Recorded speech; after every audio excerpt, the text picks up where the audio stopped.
It's time now for our Santander Legend of the Week. Eagles insider Dave Spadaro here with the aforementioned Santander Legend of the Week, the great Merrill Reese once again. Congratulations, Merrill. Congratulations to all of you. Your team is in the NFC Championship Game, and nothing could be better. Merrill, could you describe on this Wednesday what it is like here at the NovaCare Complex? It's buzzing. It's usually crowded on a Wednesday, but now you have the national people starting to filter through, so it's busier than ever, and there is an air of excitement. And so Doug Peterson has a press conference. We have seen head coaches, notably Andy Reid in the past, at this juncture have press conferences, and Andy visibly didn't enjoy that moment. Doug seems to really enjoy it and take it for what it is, an opportunity to express himself, get the team's viewpoint out, and mix and mingle with the media. You know, you're right, and I don't know that with all that Doug has to do this week that he says, wow, I've got a press conference coming up, let's do it. But you know what, he handles it. He doesn't fight it. He pays attention to everything he's doing. When he's standing up there talking to the media, he's not thinking about, you know, 3rd and 6 and tendency charts. He's such an easygoing, affable guy that he enjoys meeting all of us and every writer, every TV person. He's just comfortable. He's a very comfortable, social person. He's a regular guy. He's a regular guy. To use a sentence. Who's done a great job with this football team. Big win over Atlanta last week. Let's touch on that briefly because I haven't talked to you since that game. What did you think was the key to that victory, Merrill? I think there were a lot of keys to the victory.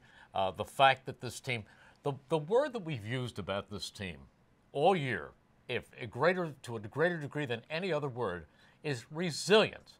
And they overcame a poor first half, which I don't think they can this week, where they turned over the football twice and had another fumble. There was a key play. There was a key play in this game that nobody has talked much about.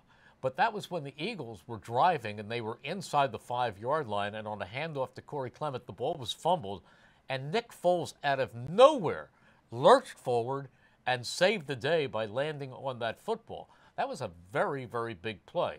But the other big key was when they got it going in the second half and they got to the point late in the game where they had to make a decision.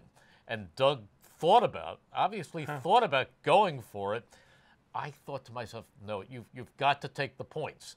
And he called the timeout, and subsequently he came back and had Jake Elliott kick the field goal and put Atlanta into position where they had to score a touchdown. I wonder if Carson Wentz were in the game, if Doug would have gone for it there. My sense is that he would have gone for it. Do you think so? Yeah. Although if Carson Wentz was there, I don't think it would have been a 12-10 game at that point. Well, perhaps you're right. But I think even had Carson Wentz been there, the right call in a big playoff game. I mean, this isn't the third game of the season where you can come back and overturn it the following week. In a playoff game, you're tight to the vest. It's now or never, and taking the points was the right thing. All right, Merrill, let's look at Minnesota on Sunday. Outstanding football team, the number 2 seed in these NFC playoffs. Loaded on defense, the number 1 ranked defense in the league. Very effective offensively throughout this season with their own backup quarterback. Merrill, I see a low-scoring slugfest. What do you see? I do too, because the Vikings are ranked 1 in defense. The Eagles are 3. You're talking about outstanding defenses. I think that Frank Reich talked about it yesterday when he said the thing is both can rush 4 and cover 7. They don't have to be exotic. They're that solid throughout their defenses. So they are 2 tough defenses to score on. You have Case Keenum, you have Nick Foles, you have quarterbacks who are not their first quarterback, as you said, Carson Wentz, but Nick Foles played like a starter last week, and Case Keenum has been playing like a starter throughout much of this season. So while you have offensive talent, I think the defenses are the strongest parts of both teams. So, Merrill, how do the Eagles win this game?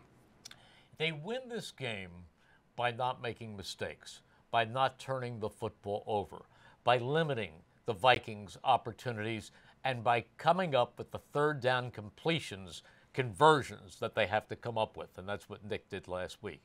Make your 3rd downs count. Agree with you. And as you say, can't turn the football over and win a game in the NFC Championship. And I'll give you one other. And I think he's terrific. And I think he's done amazing, dramatic things. And I'm talking about Jake Elliott.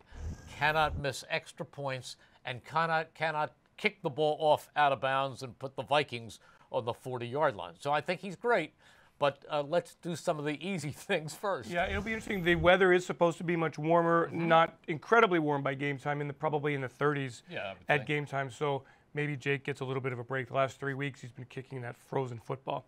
Merrill, the crowd on Saturday night, amazing, electric, on their feet the entire night. Your kind of camaraderie, the feeling that you had coming from the fans. The best, the absolute best. I mean, they were electric. They you know, I was watching the Steelers game against Jacksonville last week, and late in the game, the Steelers were still very much in it, and I looked and I saw all these empty seats, and I heard this booing.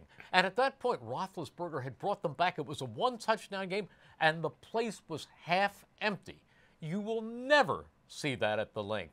As long as this team is in, as long as this team has a last gasp, this stadium will be rocking. Well, certainly will be rocking on Sunday, and the Eagles need everything that you have in this game against the Minnesota Vikings, thanks to our Santander Legend of the Week, the voice of the Philadelphia Eagles in his 41st season, the great Merrill Reese. Enjoy Sunday night. I can't wait. And the rest of the week. I cannot wait.